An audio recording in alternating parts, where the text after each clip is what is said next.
नमस्कार, मैं हूं आपके साथ सोनिया चौहान। हमारा उत्तर प्रदेश में आप सभी का स्वागत है। बुलेटिन का आगाज करते हैं उत्तर प्रदेश की खबरों के साथ।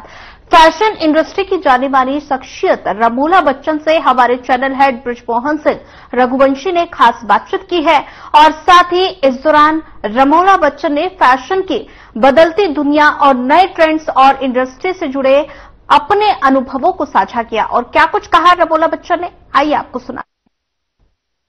नमस्कार, मैं हूं बृजमोहन सिंह रघुवंशी और जी हां, आज हम आपके साथ एक और बड़ी शख्सियत के साथ हैं। जी हां, मैं बड़ी शख्सियत इसलिए कह रहा हूं, आमतौर से तमाम ऐसे देश के चेहरे हैं जिनको 1.5 अरब की ये जनसंख्या तो जानती है, लेकिन तमाम ऐसे भी चेहरे हैं, तमाम ऐसी भी शख्सियतें हमारे देश में मौजूद हैं जो अपने आप को थोड़ी दूरी बना के रखते हैं आम लोगों से। खासतौर से वो अपना काम बहुत ही बारीकी से और बहुत बेहतरीन तरीके से करते हैं, लेकिन थोड़ा सा ढका हुआ रहना ज्यादा बेहतर समझते हैं। और ऐसी आज एक और खास शख्सियत के साथ मैं हूं। जी हां, उनका नाम है रमोला बच्चन। जी हां, आज उनके साथ हम उनसे बातचीत करेंगे।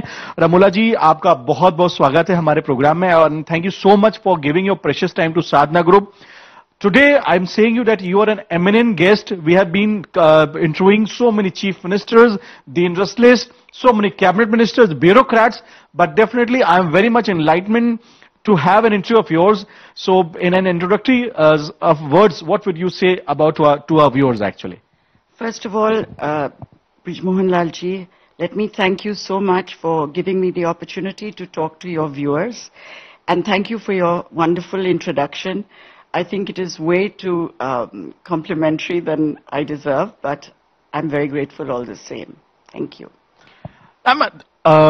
We have been just known about an event which is going to be happening in Delhi, and the people of Delhi are waiting for this event. Please, could you just brief about the event to our viewers? So I'm really excited to be hosting this event on Sunday, 24th of August. It is introducing a fashion brand called Tate London for the first time ever in India. And it's being presented by Global Star and Mercedes at their showroom in Green Park. Tate London is the brainchild of Suhani Dhayyar. She's a very talented designer. And her focus is on sustainable, eco-friendly fabrics, artisan craftsmanship, zero waste production, durability and timelessness in design. So we have everything in one package, and we're all very excited to be presenting her line of fashion here in Delhi. Tate London is at the forefront of fashion and design, and it's a brand on the go. So all I can say is, viewers, watch this space. We've been known that you have been born in London, and now you've been, doing your work so excellently in India, and especially in Delhi, Mumbai, all of the country actually. So what is the difference you feel about the fashion world, which we belong to a fashion world, and definitely, if you really allow us, we would like to go ahead for your family background also, if you just allow us to say, or then we can also explain our viewers what background you belong to. But from that background also, you have made yourself distance, and you have an individual identity of yours in the country. So, ma'am, what do you would like to say about all these things? Well, I mean, that's a difficult question. It's a good question. Yes, I mean, I'm very proud to be a part of the family that I belong to. The Bachchan family is one of the most eminent families in India and known around the world. But I hope that I've always managed to find my own path. I've never tried to trade on my name. And I think from the time I kind of stepped out of the shadow of the family, I was able to kind of make my own way and be known as Ramola more than my surname. Of course, I mean, both go together, but I've always tried to do things on my own strength, and God has been kind, and I'm very grateful for the appreciation that I've received. We all know the way she has told the Bachchan family, और मैं अपने दर्शकों को ये बताना चाहता हूं कि उस फैमिली में जो आपका कद है वो अमिताभ बच्चन जी की सगी भाभी हैं, और लेकिन जैसा इन्होंने बताया कि ये उस परिवार से जरूर ताल्लुक रखती है, लेकिन इन्होंने अपनी एक इंडिविजुअल आइडेंटिटी बनाई और आज इस देश में इनका जो स्थान है वो अपने आप में एक एमिनेंट पिलर की तरह है, और इसलिए क्योंकि रमोला जी ने उसके लिए बहुत मेहनत की है। Ma'am, it's been because the field of yours is been a very selective people field actually, and we can say that it is a territory where the 1.5 the billion people of this country also not known about it. So what is about the fashion world? I would like to ask you, could you brief to our viewers actually? Well, I mean, of course, Indian fashion is today it's made its own place on the global stage, and the luxury and the aesthetics and the beauty that it brings. I think it's very difficult for other brands or other countries, I would say, to match. In terms of my personal experience, I have a very young line of fashion. It's called First Resort. And we make casual vacation wear, which women can wear at home, relaxing at home, or out even at a party, or on vacation. And, it's something that's given me a lot of pleasure to create. But of course, I mean, India's fashion scene is just abounding with talent, and it's growing day by day. So I think there's going to be very difficult. It's going to be very difficult for other countries to keep up with us soon. One last question, ma'am, because we have a very precious time of ma'am, so definitely we would like to have a limitations of asking the questions. Ma'am, basically, like in India, we have certain brands actually, like we can say Rin, Nirma, like over here, and the chocolates like 5-Star, it is from the Cadbury group. So ma'am, why in the fashion world, basically there are some brands which are limited towards certain people only? What do you suggest for the market, so that that brand can go between the larger number of the people of this country? Well, I think that Indian designers, fashion designers today are very aware of the fact that there's a huge market out there, and that there are segments of society that are future market for them. So what I see is that a lot of the top brands also have a Pret line, or a diffusion line, as you may call it, which caters to the wider market. And so they have two separate kind of levels of pricing and fashion, and I think that's becoming very much the trend today. Thank you, ma'am. Thank you for updating about the fashion world. Thank you for telling us. Thank you for your precious time. It's been, our viewers have always been acquainted with such personalities who are the people who know them so well. And you are among those personality. People know a number of selective and classy people, but they are the masses of this country. And today, by your views, by your words, even those viewers can also can know much about you and about your field, ma'am. Thank you so much for giving your precious time, ma'am. Thank you so much for inviting me to speak with you. Thank you ma'am. तो ये थी रमोला बच्चन जी. जी हाँ, देश की गणमान्य व्यक्तियों में से एक, लेकिन अपने आप को उचित दूरी बना के रखने के लिए ये जानी जाती हैं, अपने काम को बखूबी करती हैं, लेकिन उसका डंका नहीं, उसके बारे में लोगों से उसके बारे में बताती नहीं है, उसकी मार्केटिंग नहीं करती हैं, लेकिन इनका जो काम है वो इस देश के चुनिंदा लोगों को के द्वारा सराहा जाता है. और ये वो शख्सियत हैं जो लोगों में अपनी चर्चाएं कम और काम में ज्यादा बिलीव करती हैं. Ma'am, we have another question from you. What do the interests you have? And we have been known that you are not specialized to just fashion world. There are many other fields also. Ma'am, please, our viewers definitely would like to know about it. So, one of my pet passions is food. I've always enjoyed cooking, and I have a brand today. It's called The Accidental Chef, and I think the name kind of explains itself. I became a chef by accident, and this happened during COVID, during the pandemic, when we were all housebound. I found myself spending more and more time in the kitchen and becoming more and more interested in cooking. I started taking up courses, Zoom courses, master classes, reading up hundreds of recipes, and I mean, my interest in food grew and grew. And so what happened was that my I was making all this food, and my son said to me one day, you know, why don't we put these photos on your Instagram? Because there was nothing to put on Instagram at that time. So once my photographs started appearing on Instagram, people started writing into me saying, oh, we like the look of that, can we order it? And I'd never actually thought of doing it as a business, but it kind of just happened. That's why it's called The Accidental Chef. So then I started this home delivery system, which was actually appropriate at that time because people were, you know, housebound and couldn't go to restaurants. Restaurants were shut, and they wanted to try new foods at home. So they started ordering from me. So then after the pandemic, I actually went to New York and spent a year there. I went to culinary school to hone my skills because I felt, you know, I needed some formal training. And so today I have a home delivery service, and I do a variety of cuisines, ranging from Middle Eastern to European or Japanese and Indian also. And, you know, it's very exciting that people come back for more. Yeah. Thank you, ma'am. And you, ma'am, it means the eminent guest is not only just limited towards one specific field. She is also a multiple utilized personality with having such great interest as well as it is in utilized for the community and for the society too. Thank you, ma'am, for talking to us, ma'am. My pleasure. Thank you so much. ऐसी शख्सियत हम अगले सप्ताह आपके सामने और हाजिर होंगे. तब तक के लिए बहुत बहुत धन्यवाद.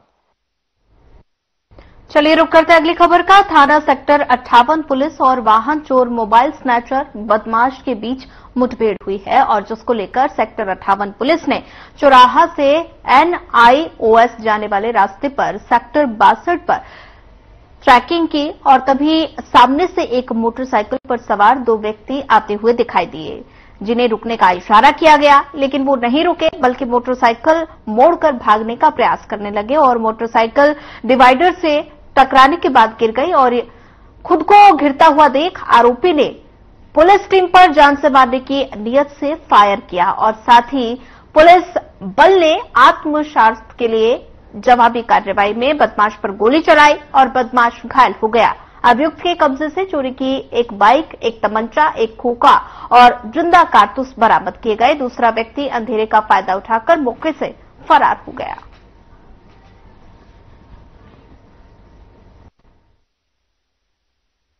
गौतम बुद्ध नगर में अपराधियों के विरुद्ध लगातार अभियान जारी है. इसी क्रम में सीपी मैम के निर्देशन में ADCP और ACP2 के नेतृत्व में क्षेत्र में टीमें बनाई गई थी. थाना 58 की टीम रात्रि गश्त कर रही थी.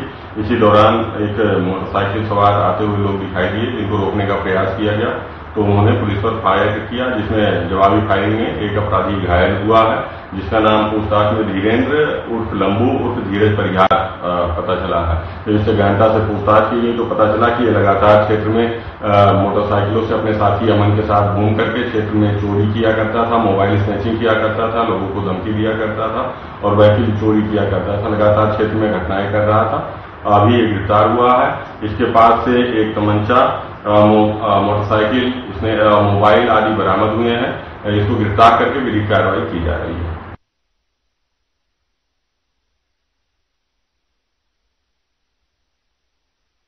चलिए फिलहाल वक्त तो चला एक छोटे से ब्रेक का. ब्रेक के बाद जल्द हाजिर होंगे.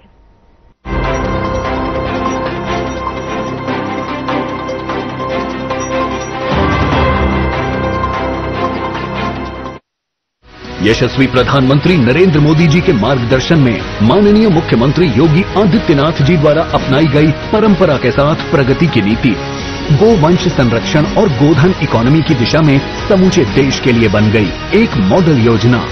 2018-19 में निराश्रित गोवंश की समस्या के निदान हेतु स्पष्ट नीति निर्धारण के बाद प्रदेश में अवैध बूचड़खाने बंद हो गए. 2017 से पहले सिर्फ 100 गो आश्रय स्थल थे. 2025 में जिनकी संख्या 7,700 से भी अधिक हो चुकी है.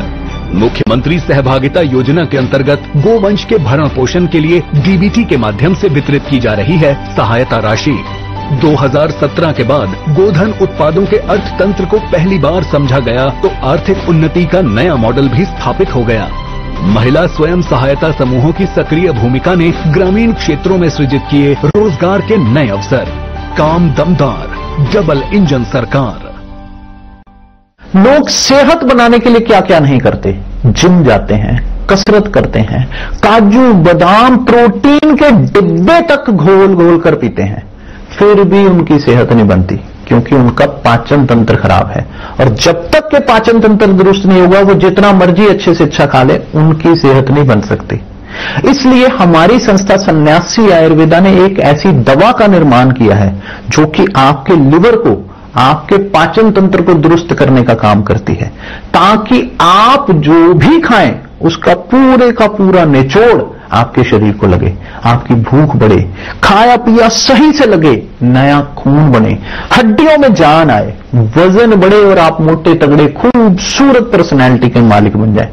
सिर्फ 699 रुपए की पूरे 1 महीने की दवा होती है और आप इसे घर बैठे 01145454545 पर फोन करके दवा मंगवा सकते।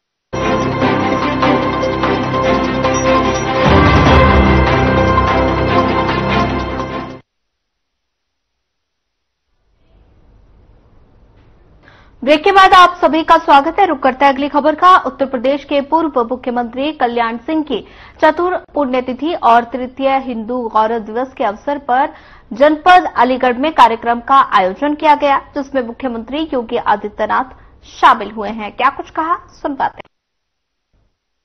ये चतुर्थ पुण्यतिथि है सरदेव बाबू जी की। उन्होंने इसी अलीगढ़ जनपद के एक छोटे से गांव में एक सामान्य किसान परिवार में जन्म लिया। राष्ट्रीय स्वयंसेवक संघ से बचपन में राष्ट्रीयता के संस्कार प्राप्त किए। एक शिक्षक के रूप में भारतीय जनता पार्टी के एक सामान्य कार्यकर्ता के रूप में अपने आप को भारत की राष्ट्रीयता के लिए समर्पित किया। और आज जिस भी क्षेत्र में सरदेव बाबू जी को कार्य करने का अवसर प्राप्त हुआ, उन्होंने अपने आदर्शों की एक छाप छोड़ी। 1977 में स्वास्थ्य मंत्री के रूप में स्वास्थ्य सेवाएं कैसे होनी चाहिए, 1990 में उत्तर प्रदेश की बिगड़ी हुई हालात में उत्तर प्रदेश के अंदर कानून का राज कैसे होना चाहिए और सुशासन के लक्ष्य को कैसे प्राप्त किया जाना चाहिए, लेकिन विरासत और विकास की यात्रा कैसे साथ साथ चल सकती है, अपने छोटे से कार्यकाल के दौरान सरदेव बाबू जी ने उत्तर प्रदेश में करके दिखाया। और उसके उपरांत जब उनकी चुनी हुई सरकार को अलोकतांत्रिक तरीके से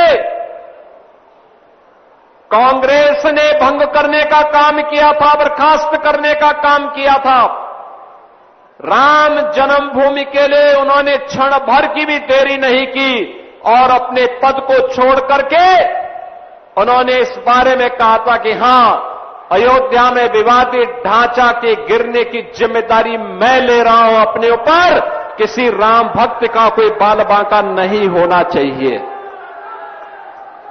बहनों और भाइयों, जब श्रेय लेने की होड़ हो और जब मामला बिगड़ता है तो दूसरों के ऊपर डालने की एक स्थिति देखने को मिलती हो, उन स्थितियों में बाबूजी ने उस समय सारी जिम्मेदारी अपने ऊपर लेकर के गुलामी के ढांचे को, उसकी जो गति होनी थी उसको दुर्गति तक पहुंचा करके श्री राम जन्मभूमि में भव्य मंदिर निर्माण का मार्ग प्रशस्त किया है। आज बहनों और भाइयों, उत्तर प्रदेश में पिछले 8-8.5 वर्ष के अंदर विकास के लिए, सुशासन के लिए, समृद्धि के लिए, सुरक्षा के लिए आदरणीय प्रधानमंत्री मोदी जी के नेतृत्व में, उनके मार्गदर्शन में जो कुछ भी हम कर पाए हैं उसकी आधारशिला सरदेव बाबू जी के द्वारा दी गई 1990-91 की और 1996, 97, 98 में उनके द्वारा जो सरकार बना करके जो न्यूज की आधारशिला रखी गई थी, उसी आधारशिला पर आज डबल इंजन की सरकार कार्य करते हुए उन आदर्शों को अंगीकार करते हुए आगे बढ़ाने का कार्य कर रही है। और आज सरदेव बाबूजी के प्रति यही विनम्र श्रद्धांजलि अर्पित करने के लिए हम लोग आए हैं। याद करिए, बुलंदशहर सरदेव बाबूजी की कभी विधानसभा हुआ करती थी। वहां पर प्रधानमंत्री मोदी जी की प्रेरणा से बने हुए राजकीय मेडिकल कॉलेज का नामकरण सरदेव बाबूजी के नाम पर किया गया। प्रदेश के सुपर स्पेशलिटी कैंसर हॉस्पिटल का नामकरण सरदेव बाबूजी के ही नाम पर लखनऊ में किया गया और उनकी भव्य प्रतिमा का भी स्थापना वहां पर की गई। बहनों और भाइयों, जो लोग आज पीडीए के नाम पर समाज को बांटने का प्रयास कर रहे हैं, ये वही लोग हैं जब इनकी सरकार हुआ करती थी, दंगे होते थे, गुंडे और माफिया प्रदेश में तांडव मचाते थे और हर पर्व और त्योहार के पहले उन पर्व और त्योहारों पर कोई ग्रहण सा लग जाता था दंगों का। ये वही लोग हैं जब उस समय पार्टी बनकर के इस हिंदू समाज को कोई पर्व और त्योहार नहीं मनाने देना चाहते थे। ये वही लोग हैं जो कांवड़ यात्रा में रोक लगाते थे, विजयादशमी में दुर्गा पूजा के अनुष्ठान को नहीं होने देते थे, होली और दीपावली के कार्यक्रमों में तमाम प्रकार से व्यवधान पैदा करने का कार्य करते थे। उस समय इनके द्वारा जो तुष्टीकरण की नीति थी, आज प्रधानमंत्री मोदी जी के नेतृत्व में तुष्टीकरण नहीं, सबका साथ और सबके विकास के साथ संतुष्टीकरण की नीति है। विकास सबका, सुरक्षा सबको, लेकिन तुष्टीकरण किसी का नहीं। तुष्टीकरण किसी का नहीं। अगर गुलामी के अंशों को समाप्त करना है, विरासत पर गौरव की अनुभूति करना है, तो अयोध्या में राम मंदिर का भव्य निर्माण उसकी एक अनुपम छाप के रूप में, एक अनुपम मिसाल के रूप में हम सबके सामने है।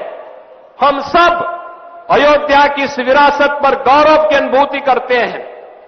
एक तरफ भारतीय जनता पार्टी की डबल इंजन की सरकार के द्वारा अपनी विरासत का, आध्यात्मिक विरासत के संरक्षण के लिए कार्य किया जा रहा है, तो जो कहा सो करके दिखाया।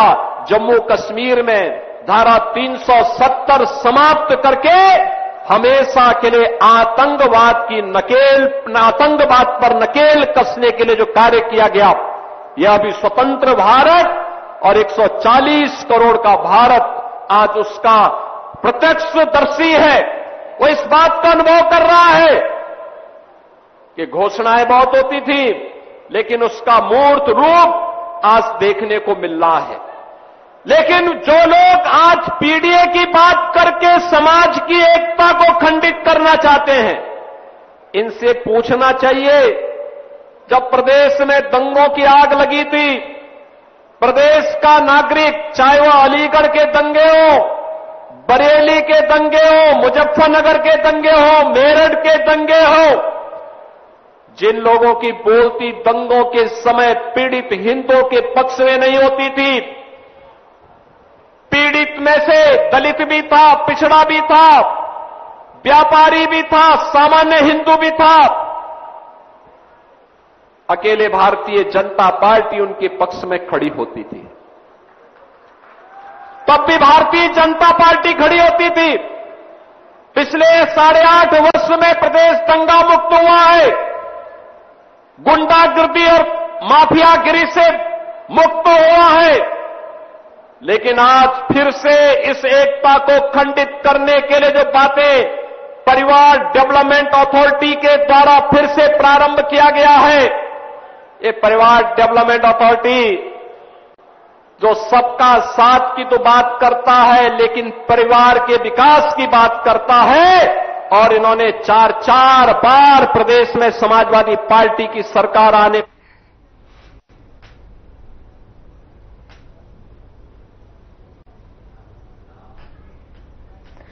चलिए फिलहाल इस बुलेटिन में इतना ही। ज्यादा खबरों के लिए बने रहिए हमारे साथ। नमस्कार।